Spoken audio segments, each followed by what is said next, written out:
Bonjour à tous, bienvenue à la présentation des résultats d'Altamir pour l'année 2023. J'ai le plaisir d'accueillir Maurice Chéniaud, président et CEO d'Altamir Gérance, et Eric Sabia, directeur financier d'Altamir. Merci, bonjour à tous, merci Claire. Donc, je vais vous épargner lors du 28e anniversaire d'Altamir, la présentation d'Altamir, et nous allons aller comme d'habitude tout de suite parler du marché du marché du private equity dans lequel Altamir opère. Donc, comme vous le savez, 2023 a été une année de faible activité, ce qui n'est pas forcément bien représenté par les chiffres que nous voyons. On voit qu'en 2023, les montants investis en buy-out ne représentaient plus que 200 milliards contre 466 milliards en 2021 et 347 milliards en 2022. Donc quand même une réduction assez sensible des montants investis. Et en ce qui concerne les désinvestissements, la réduction est encore plus sensible puisqu'elle tombe à 125 milliards de désinvestissement contre 250 milliards en 2021 et donc relativement en dessous des années antérieures. Et je rappelle que les cessions dont on parle ici sont essentiellement les cessions par fusion et acquisition et qu'il y a deux autres robinet pour créer des sorties en private equity, à savoir la bourse qui était complètement fermée en 2023 et le refinancement bancaire qui également était très réduit en 2023. Donc ce qui fait que le volume de cessions en 2023 est relativement faible. Dans ce contexte, quelle a été la performance d'Altamir ? Eh bien, tout d'abord, nous avons renoué avec la croissance au niveau de l'actif net réévalué, avec une progression de 2,1% par rapport au 31 décembre 2022, contre moins 2% en 2022, bien sûr en incluant le paiement du dividende qui est intervenu en mai 2023. La croissance des sociétés du portefeuille est en forte réduction. L'EBITDA progresse de 6,4% contre 14,8% en 2022 et on aura l'occasion d'y revenir puisque de très nombreuses sociétés du portefeuille ont rencontré des ventes défavorables et vous verrez comment elles ont su y faire face. En termes de désinvestissement, dans le contexte que j'ai évoqué, il y a une très forte réduction des produits de cession que nous avons perçus qui s'élèvent à 24 millions contre 124 millions l'année dernière. Et nous avons fait 6 nouveaux investissements contre 9 en 2022 pour un montant total de 82 millions d'euros contre 184 millions l'année précédente. Bien évidemment, comme il y a plus de cessions d'investissements que de cessions, eh bien notre situation de cash est passée de 88 millions positives à la fin de 2022 à moins 43 millions en fin 2023. On va y revenir. Si on entre dans un détail plus grand, on s'aperçoit que les 24 millions de 2023, vous voyez sur cette slide à la page 14 qu'elle se compare à 124 millions en 2022, 636 millions en 2021, et que même si on regarde sur 10 ans, on est en dessous du chiffre le plus bas de 2014, qui était de 64 millions, donc une année, on peut dire, de sécheresse en matière de distribution. Ces distributions proviennent essentiellement de 4 cessions pour presque 9 millions d'euros et principalement de Dog Creek Technology que nous avions introduit en bourse et dont nous avons cédé le solde pour 5,4 millions. Et puis, nous avons récupéré 3,5 millions d'euros sur les 2 investissements qu'on avait fait en Inde dans des sociétés financières non bancaires, Shriram et Manapuram, où nous avons essentiellement récupéré notre cost. Par contre, on a dû subir la perte complète de Matches Fashion, une place de marché de produits de luxe en e-commerce. En sortie partielle, eh bien, on a 15 millions qui sont des recaps, des distributions de dividendes ou des cessions de titres sur la bourse. En termes de nouveaux investissements, la situation est un peu plus rose puisque vous voyez que les 82 millions investis en 2023 sont la moitié du 183 millions investis en 2022 et le quart des 368 millions investis en 2021. Mais néanmoins, on fait mieux que l'année 2014, donc une année en termes d'activité extrêmement faible. Et donc, ces montants investis, donc ces 81 millions investis, proviennent de 6 nouveaux investissements, très bien répartis, comme vous le voyez sur cette slide, 2 dans le domaine des tech et telco, une société en Italie qui est la fusion de 2 sociétés, OCS et Finwave, Finwave étant elle-même un carve-out d'une société du portefeuille de Apax 11 Lutech pour créer un leader dans le software pour l'industrie financière. De la même manière, nous avons investi derrière un entrepreneur IBS Software, un entrepreneur indien dans le domaine des logiciels en SaaS pour l'industrie du tourisme, l'hôtellerie, l'aviation et la logistique.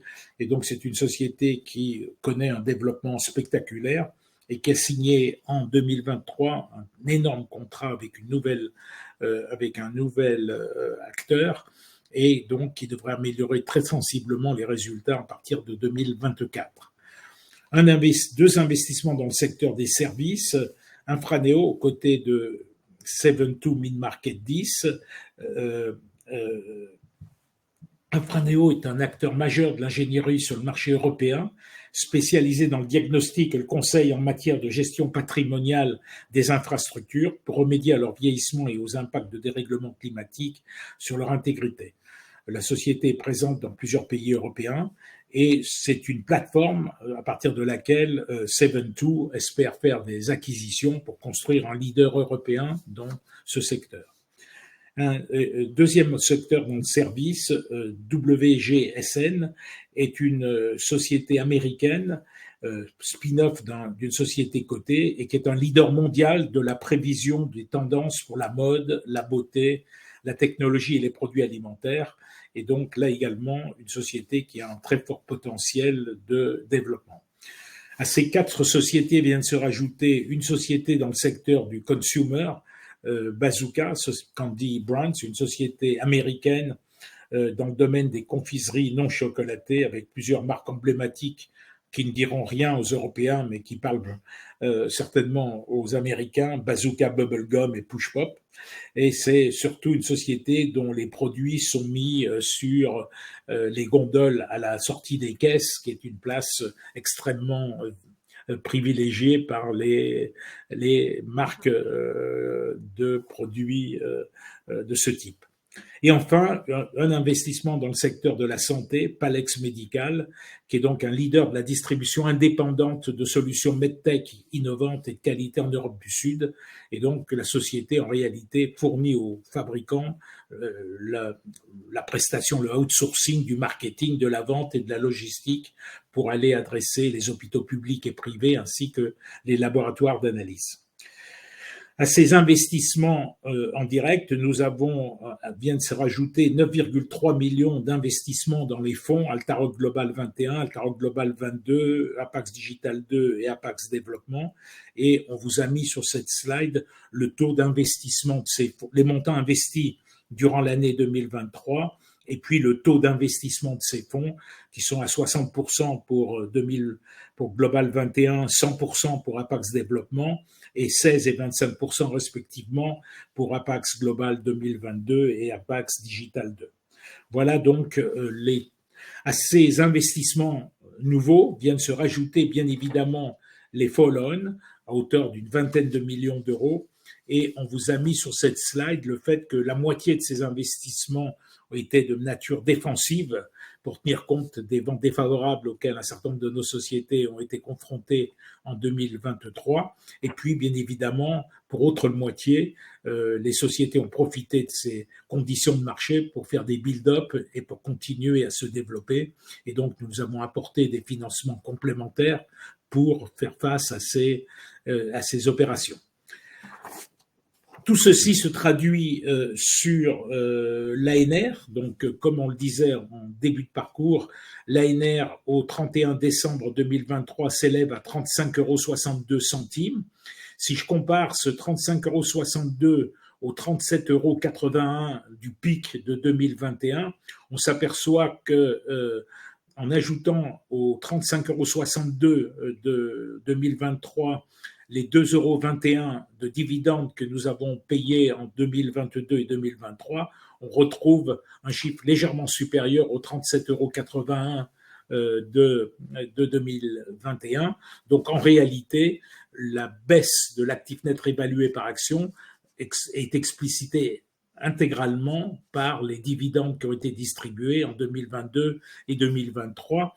Et c'est ce que va vous montrer d'ailleurs Eric dans un instant avec le bridge.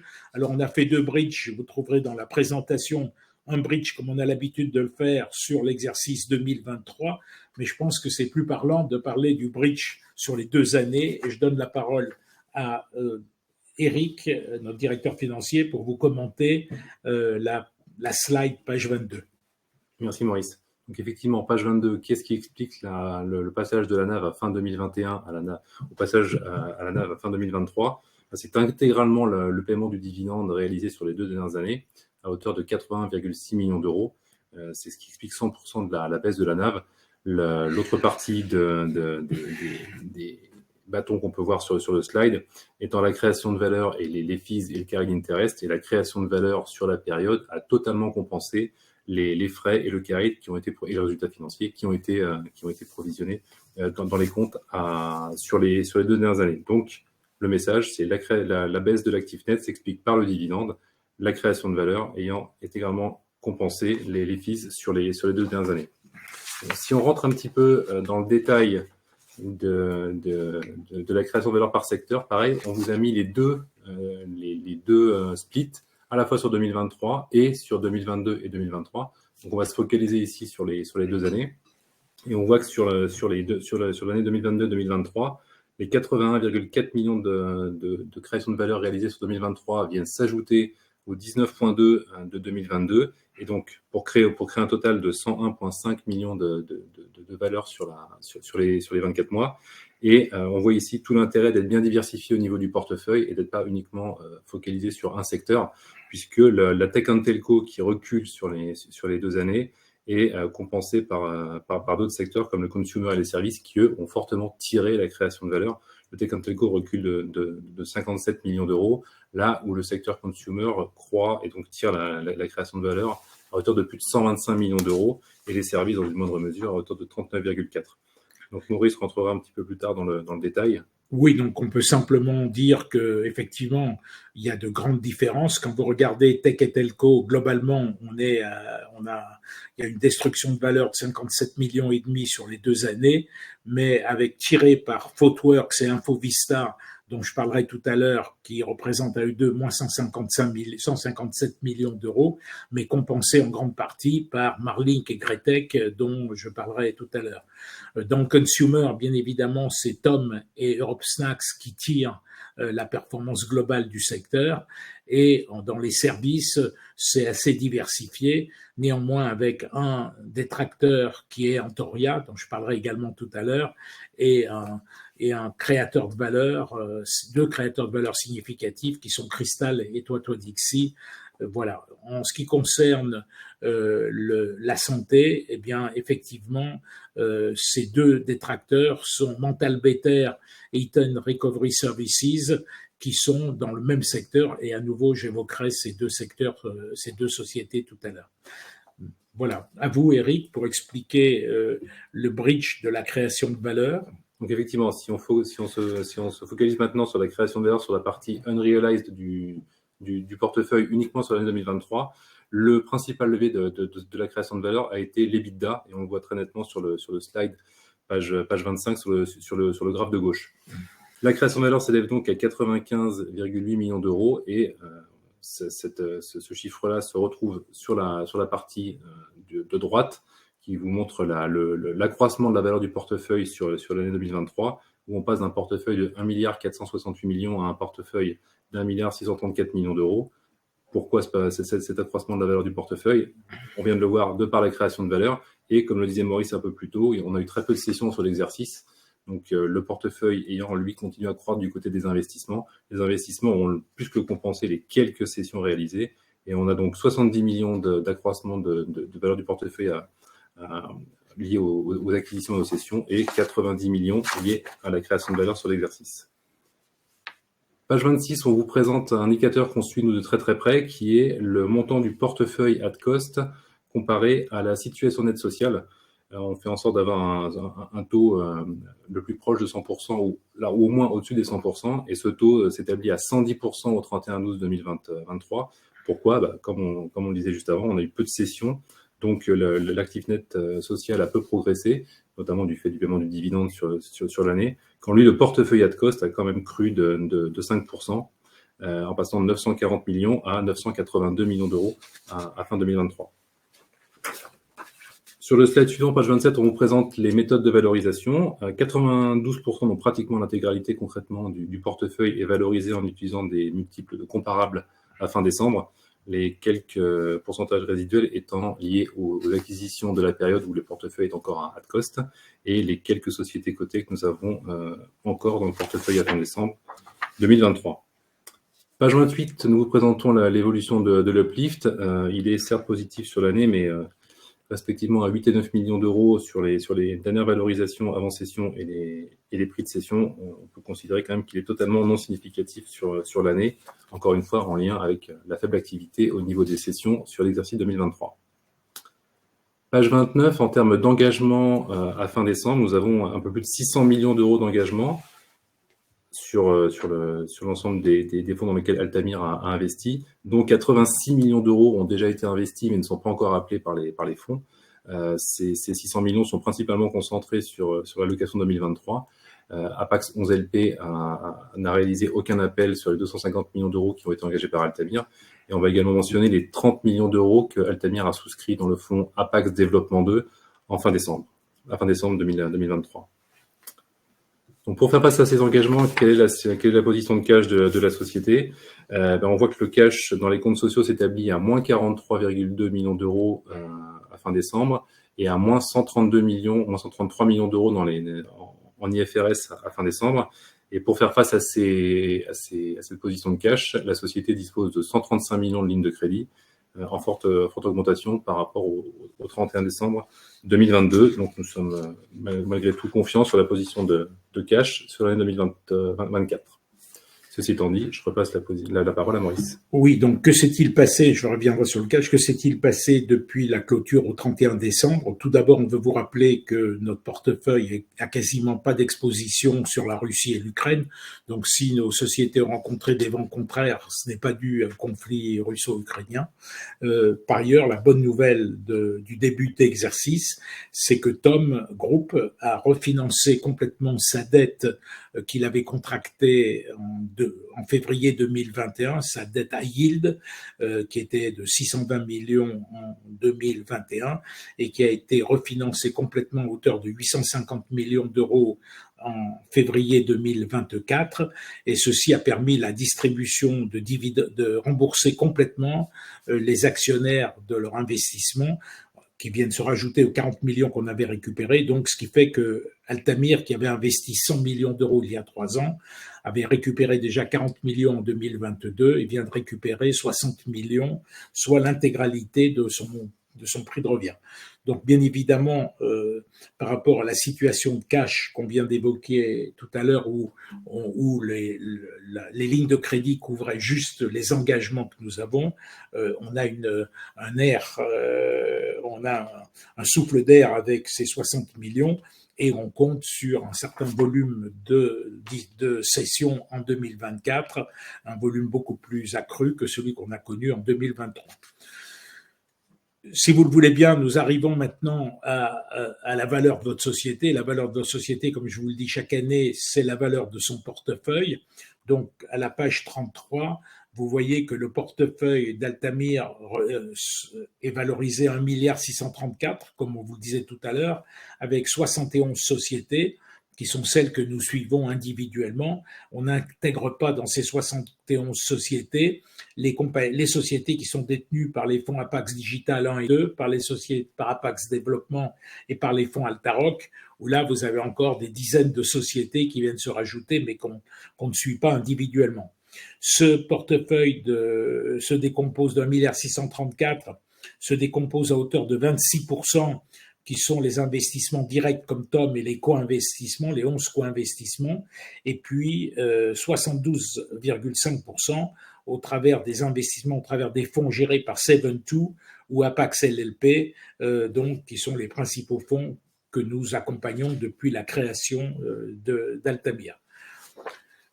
Si on regarde ce portefeuille en termes de secteur, diversification sectorielle par ancienneté, par millésime et par géographie, vous voyez que par secteur, la diversification est bien celle que nous souhaitons, 46% dans la tech, 23% dans les services, 26% dans les consumers et 5% seulement dans la santé. On aimerait avoir une exposition plus grande.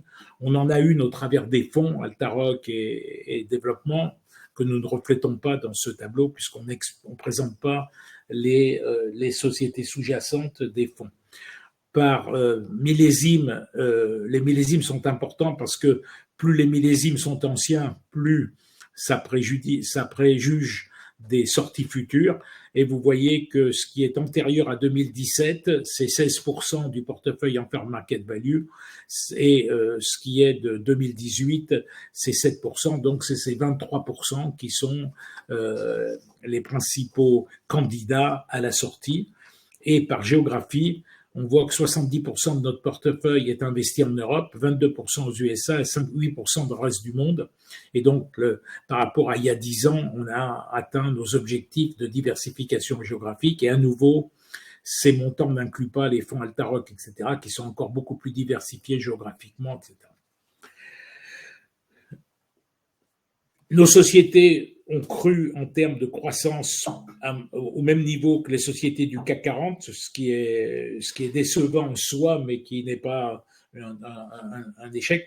On espère qu'on va redémarrer la croissance supérieure en 2024 par rapport aux sociétés du CAC 40 non industrielles. Et ensuite, si nous allons à la page 38, nous voyons que les multiples moyens sur 83% de fair market value du portefeuille est en légère régression par rapport à fin 2022 de 14,3 fois 35 à 14,24 et que le niveau d'endettement pour une pourcentage du portefeuille qui est à peu près identique est resté à peu près stable à 5,82 versus 5,70. À la page 39, nous vous présentons les 20 principales sociétés du portefeuille qui représentent 72% de la fair market value. Je voudrais attirer votre attention sur le fait que toutes les sociétés du portefeuille, à l'exception de 3, sont en territoire positif, seuls 3 sont en position négative. Vous avez donc Infovista qui est valorisé à 46,7 millions d'euros contre 52,8 de coût de prix de revient. Vous avez Antoria qui est valorisé à 36 millions contre 56 millions de prix de revient. Et vous avez Mental Better qui est valorisé à 29 millions contre 35 millions de prix de revient. Donc, ce sont les 3 sociétés sur lesquelles nous allons revenir qui ne sont valorisées en dessous de leur prix de revient. Si nous entrons maintenant dans le, on va vous décrire brièvement ce qui s'est passé sur les principales sociétés du portefeuille. Tout d'abord, Destiny. Je vous rappelle que Destiny est un acteur européen majeur dans le domaine des communications unifiées à la demande, ce qu'on appelle UCaaS. Et donc la société, grâce aux diverses acquisitions qui ont été réalisées depuis notre investissement, est aujourd'hui le leader incontesté en France, en Belgique, en Hollande, en Suède et au Danemark. La société a continué à faire accroître à la fois en croissance organique et en croissance externe à hauteur de 25%. Par contre, son EBITDA est stable par rapport à l'année précédente et ça, c'est dû principalement au fait que les les augmentations de salaire liées à l'inflation ont un retard à l'allumage dans la répercussion dans les prix de vente et on devrait retrouver un croissement de la rentabilité en 2024. Marlink, je vous rappelle, est le leader mondial des services de communication par satellite, principalement dans le domaine maritime, où on a plus de 4000 navires qui sont équipés, et dans les zones reculées où les GPS ne sont pas accessibles, où il faut avoir la téléphonie par satellite. Et vous voyez que la société a continué sa croissance très significative, aussi de 18% pour le chiffre d'affaires et l'EBITDA. Je voudrais attirer l'attention sur deux phénomènes importants. Le premier, c'est qu'une menace pour cette société, c'était les satellites low orbit, notamment Starlink, et la société a signé un contrat avec Starlink pour intégrer l'offre de Starlink dans son offre, donc pour éviter le risque potentiel que cela représentait, et que d'autre part, au-delà des services de communication, télécommunication, la société a développé toute une offre de services pour suivre, si je puis dire, les navires, aussi bien de leur point de vue de leur infrastructure que de leur route, pour gérer l'essence, pour gérer les trajets, pour gérer la vitesse de circulation, etc. Et que cette division qui s'appelle Digital Service Division progresse à hauteur de 30%. Et donc tout ceci est extrêmement satisfaisant. Toujours dans le domaine des tech et telco, Gretech, et donc je rappelle, est une société qui est un éditeur et un distributeur international de logiciels pour l'industrie de la construction et de l'architecture. Et la société, en réalité, a deux lignes de produits. D'une part, elle est le distributeur numéro un le distributeur numéro un de Autodesk, qui est le leader mondial dans la fourniture de ces logiciels, et elle est le principal distributeur mondial de Autodesk, et d'autre part, elle développe ses propres logiciels qui sont complémentaires à ceux d'Autodesk, et donc elle croît par croissance interne, mais par croissance externe également, et vous voyez que les résultats 2023 sont au rendez-vous avec plus 17% de croissance du chiffre d'affaires et 24% de croissance de l'EBITDA. Odin est une société qui est un leader dans les solutions de contact center as a service, Odin est un principal fournisseur néerlandais de services IT externalisés et opératés dans le cloud pour une zone géographique extrêmement limitée puisque c'est une région de la Hollande. Donc voilà, et donc cette société en fait fait l'outsourcing du IT pour les petites sociétés de cet univers, et la société a continué son développement en 2023, néanmoins pas à la vitesse espérée, et donc nous avons pris la décision a été prise de remplacer le fondateur par un dirigeant très expérimenté, d'appointer un responsable de fusion et acquisition pour accélérer la croissance externe, et par ailleurs de pouvoir, mettre en œuvre des augmentations de prix pour compenser les augmentations de coûts liées au centre de service. Infovista, comme vous l'avez vu, Infovista est une des trois sociétés qui est valorisée en dessous de son prix de revient. Infovista est un leader mondial dans les solutions logicielles d'amélioration de la performance des réseaux. Ses principaux clients sont les opérateurs téléphoniques. Et comme les opérateurs téléphoniques ont réduit très sensiblement leurs investissements dans l'amélioration des réseaux, la société a rencontré des vents extrêmement défavorables, à une baisse très significative de son chiffre d'affaires et de sa rentabilité, ce qui a entraîné trois actions de la part de Seven2. La première, c'est de remplacer toute l'équipe de direction. La seconde, c'est de mettre en place un plan de réduction des coûts très significatif, et d'autre part, de mieux gérer la relation avec les clients. Donc, on espère que l'exercice de de Infovista est sur la période 1er juillet 2023, 30 juin 2024, et on attend une amélioration très sensible du résultat sur l'exercice 23-24 par rapport à 22-23, notamment sur le deuxième semestre de l'exercice, compte tenu des mesures qui ont été prises. Odigo est un leader de solutions de contact center as a service, principalement destiné aux grandes entreprises, c'est-à-dire donc en réalité les centres d'appel des grandes entreprises, et on met à leur disposition des logiciels. La thèse d'investissement au moment où Seven2 a investi en décembre 2020 était de transformer le modèle de Odigo, qui était grosso modo, il y avait une solution logicielle pour chaque client, en un modèle unifié en SaaS avec une seule solution pour que chaque modification de solution s'applique à tous les clients, etc. Et cette transition a pris 3 ans.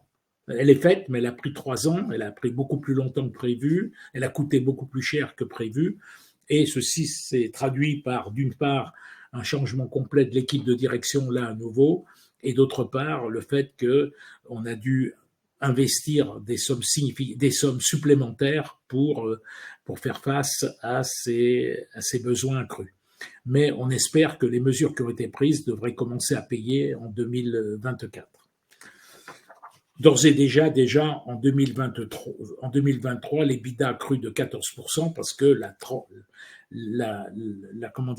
transition a permis de faire des réductions de coûts lorsqu'on passe à une seule solution.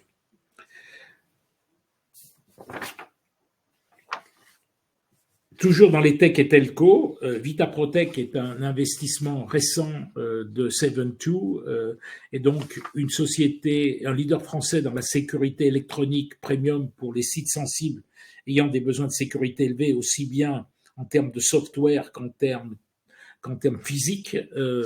La société a fait un excellent démarrage dans sa première année dans le portefeuille de Seven2, d'une part avec une croissance de 10% de son chiffre d'affaires et de 14% de son EBITDA. Elle a également fait deux petites acquisitions et elle est dans le process de faire une acquisition transformante aux États-Unis qui, si tout se passe bien, devrait se produire au premier trimestre 2024. Expereo, je vous rappelle que Expereo, c'est le réinvestissement que nous avons fait puisque Expereo Seven2 l'avait vendu à Providence à Vitruvian et que on a réinvesti aux côtés de Vitruvian, et donc ce dont on parle ici, c'est le réinvestissement. La société, depuis la cession à Vitruvian, a globalement été relativement à une croissance relativement faible, aussi bien de son chiffre d'affaires que son EBITDA. L'explication tient en 2 mots. La première, un effet négatif de l'euro-dollar, puisque la société est très significativement implantée aux États-Unis. Et la deuxième raison, c'est que le modèle historique de Expereo était de vendre au travers ces solutions Internet, de les vendre au travers des telcos, et que la décision stratégique avait été prise d'aller en direct chez les clients, avec le risque que les tech et telcos réduisent significativement leurs achats. Le démarrage s'est très très bien passé et aujourd'hui Expereo vend plus de 60% en direct et principalement aux États-Unis, mais les tech et telcos se sont réveillés au cours des 2 dernières années et une réduction significative du chiffre d'affaires avec les tech et telco, alors que le chiffre d'affaires direct continue à progresser. Mais ce mouvement-là est en train de se stabiliser et on espère qu'à partir de l'exercice 24, Expereo va reprendre une croissance et un accroissement de rentabilité significatif. Enfin, dernier investissement dans les 20 plus grosses sociétés du portefeuille dans les tech et telco, FIC. Je dirais que FIC est un leader européen dans le secteur des logiciels de CRM. À nouveau, démarrage plus lent que prévu, qui s'est traduit par le remplacement du fondateur par un nouveau dirigeants et un accroissement de l'effort fourni en termes de croissance externe. Donc là, à nouveau, le nouveau dirigeant est en place et on anticipe que les mesures prises en 2023 commenceront à porter leurs fruits en 2024. Si on passe des tech et telco au secteur des services, AEB, si vous en souvenez, est un leader mondial dans le domaine des ingrédients et services pour les boissons et les produits alimentaires. Là encore, la société a fait face à un environnement défavorable puisque les volumes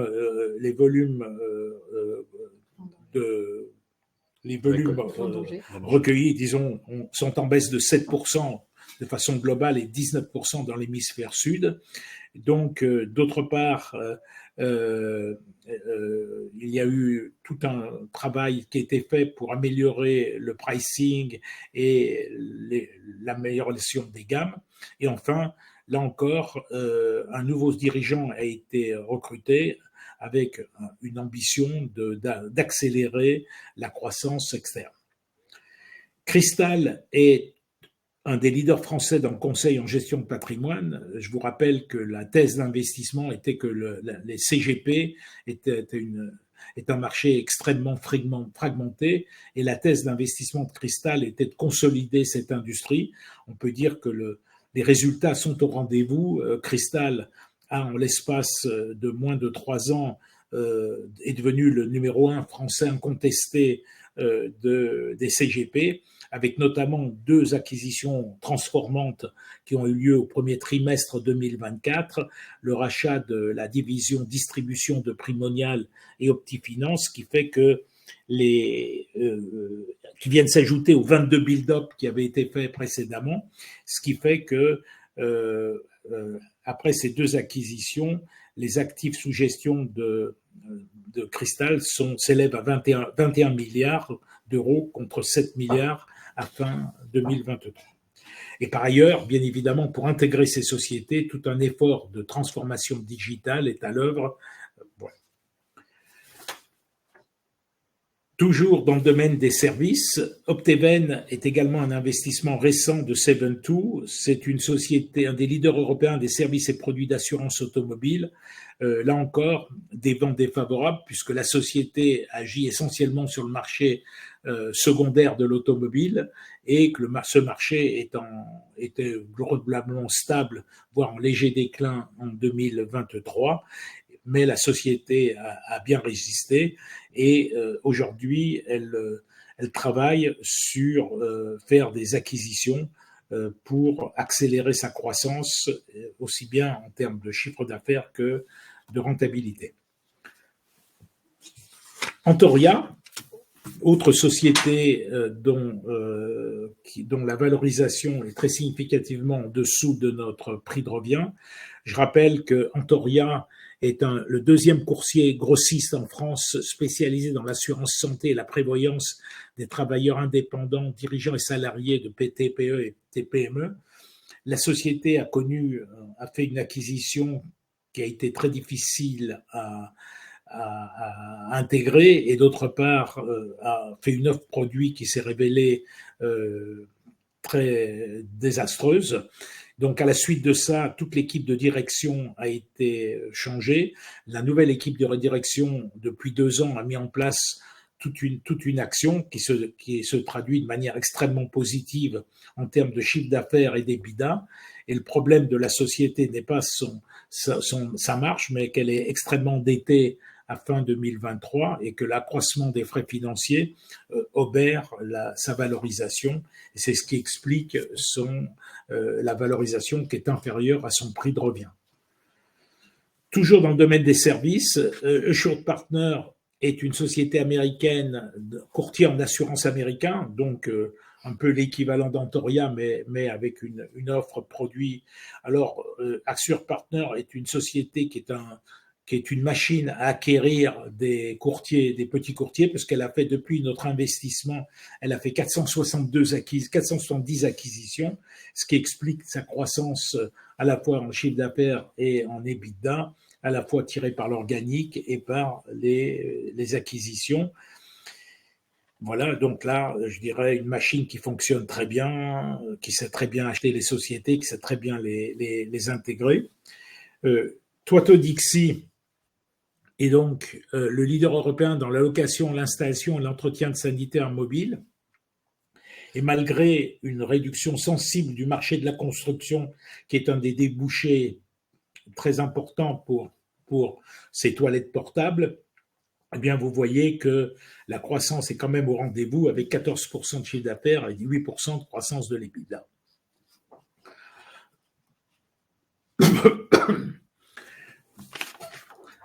PIB Group, toujours dans les services, un autre courtier d'assurance, celui-ci, Antoria, c'est sur la France, Assured Partners, c'est l'US, PIB, c'est au UK, mais qui se développe sur l'Europe. Pareil, une machine à faire des acquisitions, 73 transactions depuis son acquisition par Apax en mars 2021, ce qui se traduit par une croissance de 22% du chiffre d'affaires et 12% de l'EBITDA, à nouveau, et puis un développement en dehors du UK sur l'Europe continentale, donc une très belle situation.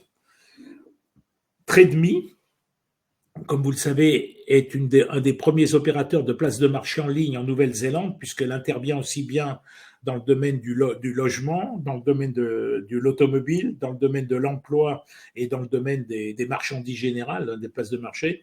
Donc, la baisse du chiffre d'affaires et de l'EBITDA, c'est essentiellement la baisse de l'économie néo-zélandaise qui connaît une récession assez forte, et la société résiste magnifiquement bien dans cet univers très tendu.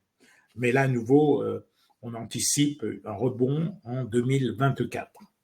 Si on passe au domaine consumer, Tom Group, donc je vous rappelle que Tom Group est l'acteur de référence de la distribution de bijoux abordables en Europe, avec plus de 1000 points de vente, leader en France, au Benelux et en Italie, et un acteur émergent en Allemagne.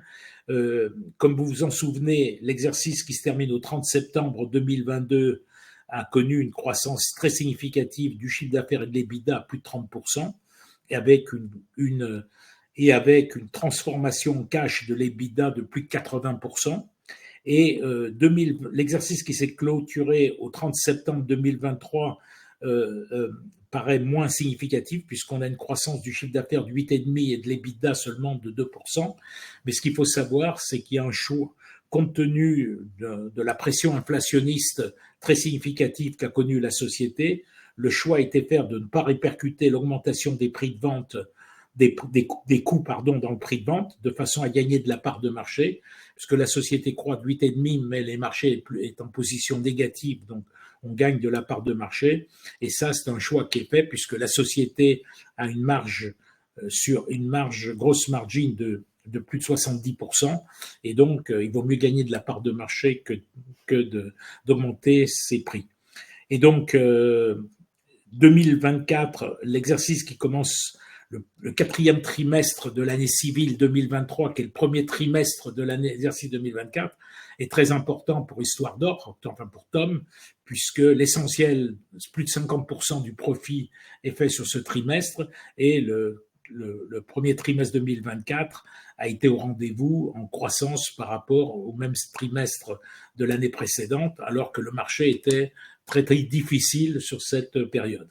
L'autre information extrêmement importante, c'est, comme vous vous en souvenez, au moment même de notre investissement en février 2021, nous reprenions Agatha à la barre du tribunal de commerce. Agatha est une marque de bijouterie fantasy, fashion jewelry, et qui a un potentiel de développement très important parce que la marque est très connue en Asie, notamment en Chine, au Japon et en Corée. Et donc, nous avons redémarré le lancement de Agatha en Chine avec une croissance extrêmement significative, non seulement en Chine, mais également en France et en Europe. Donc, on a beaucoup d'espoir sur le succès de Agatha, voilà, qui adresse un marché très vaste, qui est le marché de la bijouterie fantasy. Pandora. Sur lequel opère Pandora. Voilà, je demandais pour voir si mes collègues s'étaient pas endormis avec tout ce que je raconte. Donc, la preuve, c'est ils étaient très vigilants. L'autre sujet de satisfaction dans le domaine consumer, c'est Europe Snack. Vous savez que c'est un leader de la production de produits salés apéritifs pour les marques distributeurs. Bien évidemment, avec la réduction du pouvoir d'achat des consommateurs, les marques distributeurs ont le vent en poupe. De plus, les snacks de Europe Snacks en test aveugle sont meilleurs que celles du leader de la marque connue, si je puis dire. Donc, ça aide. Et d'autre part, la société a fait une nouvelle acquisition en Grande-Bretagne, où elle devient maintenant Burt's, qu'elle devient vraiment le leader incontesté en Grande-Bretagne, en France et en Espagne. Et donc, ceci se traduit par une croissance de 17% du chiffre d'affaires et une bonne croissance de la rentabilité. Enfin, dans le secteur de la santé, Mental Better, qui est la troisième société qui a une valorisation inférieure à son prix de revient. Mental Better est un fournisseur néerlandais de soins ambulatoires pour les troubles de la santé mentale de gravité légère ou moyenne. Eh bien, la société connaît des difficultés, non pas par son marché, mais par le fait que les thérapeutes sont difficiles à recruter, que leurs exigences salariales sont très importantes, que d'autre part, ce ne sont pas des gens d'une grande flexibilité, et donc ceci se traduit par une croissance du chiffre d'affaires de 13%, mais une réduction de l'EBITDA de 3%. La société, à nouveau devant ses vents contraires, la décision a été prise de remplacer le fondateur par un dirigeant expérimenté. Et je dois dire que ce qui est amusant, c'est que une société qui n'est pas dans le top 20, qui est Eating Recovery Services aux États-Unis, qui adresse exactement le même marché, connaît les mêmes difficultés. Donc on peut dire que c'est des difficultés non pas spécifiques aux entreprises, mais spécifiques au marché adressé. Voilà une brève description de votre portefeuille, des 20 sociétés qui représentent 72% de l'actif net évalué. Donc, pour conclure, on voudrait faire un zoom sur la performance d'Altamir par rapport à ses benchmarks. En termes d'actifs net réévalués, vous voyez que Altamir surperforme ses confrères sur 5 et 10 ans. Par contre, on a pris du retard dans les 3 dernières années pour les raisons qu'on a évoquées, puisque on a pratiquement été flat sur les 2 dernières années, mais j'espère que en 2024, nous allons rétablir la hiérarchie souhaitée. En ce qui concerne la politique de dividendes, nous avons distribué 1,08 € de dividendes en 2023. Nous allons recommander à l'Assemblée générale de distribuer le même dividende en 2024 de 1,08 €. Et compte tenu de la décote qu'il y a sur l'action Altamir, eh bien, ça donne un rendement de l'ordre de 4% de rendement. En ce qui concerne la performance sur le Total Shareholder Return, vous voyez que là, on reste sur 3, 5 et 10 ans, on reste très surperformant par rapport à la fois le LPX Europe et le CAC Mid and Small. Et il n'y a que sur les 12 derniers mois, enfin sur l'année en fait 2023, que le cours de bourse a sous-performé. Mais là encore, on espère rétablir les choses en 2024.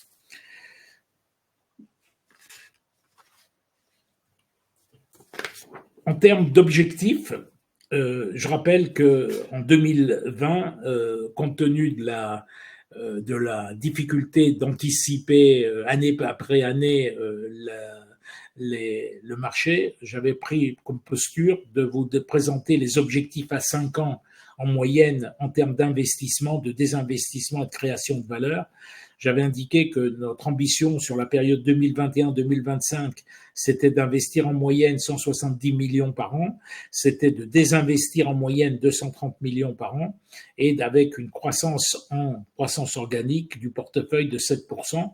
Cette croissance de 7% d'organique, c'est ce qui permet de faire 2 fois sa mise sur 5 ans. Voilà. Donc, où en sommes-nous sur les 3 premières années de ce plan, 2021, 2022, 2023? En moyenne, on a fait 212 millions d'investissements contre 170 millions. On a désinvesti 261 millions et on a une croissance de 14,6, mais qui n'est pas uniquement la croissance organique, mais qui cumule l'organique et la croissance externe. Donc, on est bien en phase avec les objectifs que j'avais indiqués à l'époque. Donc, nous maintenons ces objectifs pour les 2 dernières années du plan, 2024 et 2025. En conclusion, bien, je réitère chaque fois les mêmes raisons pour investir dans Altamira, parce que ça vous donne accès à la performance des fonds Apax et 7-2. C'est une stratégie qui est de faire une croissance de l'actif net réévalué double digit, ce que nous avons fait, même si on oublie les 2% des 2 dernières années ou les moins 2, les plus 2 en global. Ce que vous venez de voir sur 10 ans, c'est ce que nous réalisons, et une stratégie sur la croissance de l'actif net réévalué à long terme, de donner un dividende de 4 à 5% par an, c'est ce que nous faisons, et puis en gardant un niveau de risque très faible, d'une part par la diversification du portefeuille.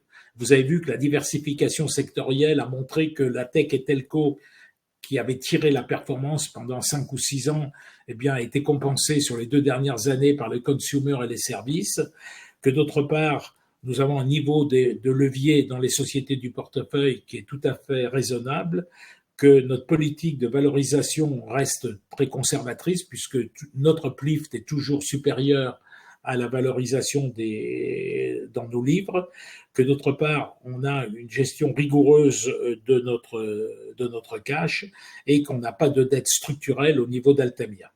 Enfin, vous avez une équipe de gestion qui est expérimentée et qui détient 65% du capital de la société, donc dont les intérêts sont totalement alignés avec vos intérêts.